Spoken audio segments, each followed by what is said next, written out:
Huling araw na ng Agosto, per months ay malapit ng pumarito. Mga ninong at ninang, handa na ba sa mga inaanak na nakaabang? Kalayaan ay biyaya galing kay Lord. Sa tadang Pasko, magmalipa, joy to the world! Bago magpaalam sa buwan ng wika, sa online may pahabol ng mga makata. Mga tula nila'y napapanahon ang paksa. May dulot ding tuwa at tawa.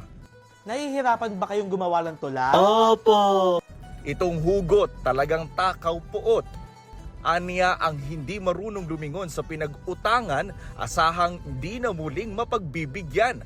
Huwag sanang humantong sa salamat na lang sa lahat.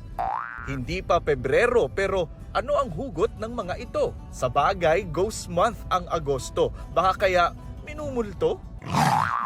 Ang isang ito ay may pakiusap. Huwag lang daw ang wika ang mahalin. Hiling niya, sana'y siya rin. At kahit anong wika raw ang gamitin, di may paliwanag ang sakit na ipinaramdam mo sa akin. Wikang Pilipino ay sumisibol. Sana all nung lumayo, hinahabol. Habol. Meron ding akma sa mga isyu ngayon. Sigaw nilang Makata, kailan ba tayo makakaahon? Ang proyektong magbibigay sana ng proteksyon, lalo lang tayong ibinaon. Pilit inaabot ang pag-asa kahit bahay rumaragasa. O kaginhawaan, kailan ba matatamasa?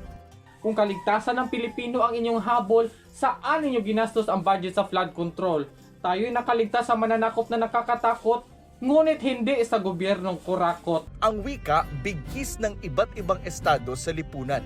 Kahit mga person deprived of liberty o nasa piitan, na ipapahayag pa rin ang kanilang malayang taludturan. Sa dami ng pinagsama-samang dialekto, iisa ang ating talento.